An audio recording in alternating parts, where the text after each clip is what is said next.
Chapter 21. Afterwards, Jesus appeared again to his disciples by the Sea of Galilee. It happened this way.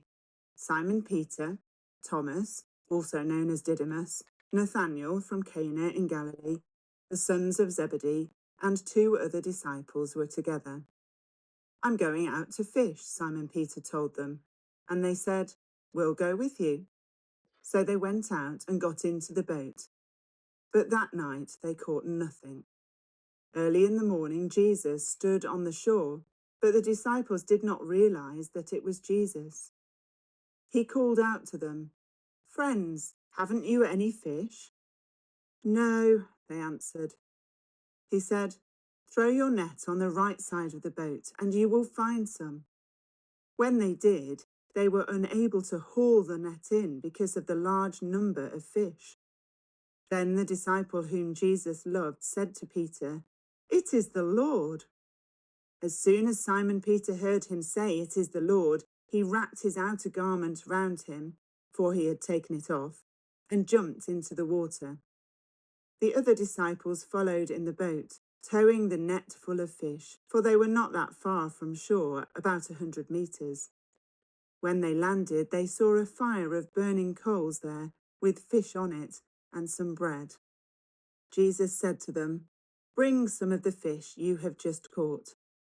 So Simon Peter climbed back into the boat and dragged the net ashore. It was full of large fish, 153. But even with so many, the net was not torn.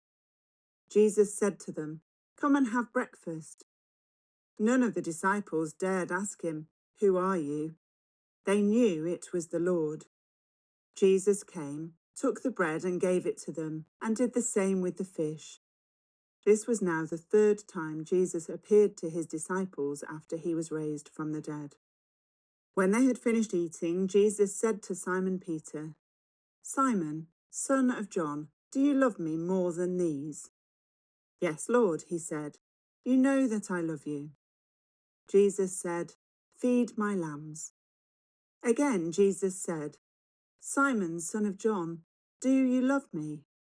He answered, "Yes, Lord, you know that I love you." Jesus said, "Take care of my sheep." The 3rd time he said to him, "Simon, son of John, do you love me?" Peter was hurt because Jesus asked him the 3rd time, "Do you love me?"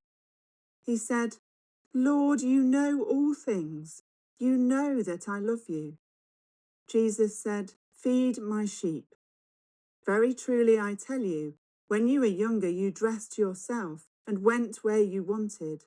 But when you are old you will stretch out your hands, and someone else will dress you and lead you where you do not want to go." Jesus said this to indicate the kind of death by which Peter would glorify God. Then he said to him, "Follow me." Peter turned and saw that the disciple whom Jesus loved was following them. This was the one who had leaned back against Jesus at the supper and had said, "Lord, who is going to betray you?" When Peter saw him, he asked, "Lord, what about him?" Jesus answered, "If I want him to remain alive until I return, what is that to you? You must follow me."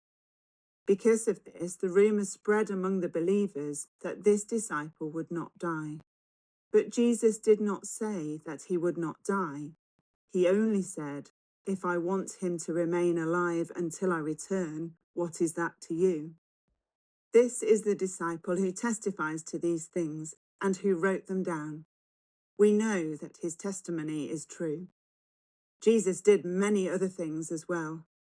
If every one of them were written down, I suppose that even the whole world would not have room for the books that would be written.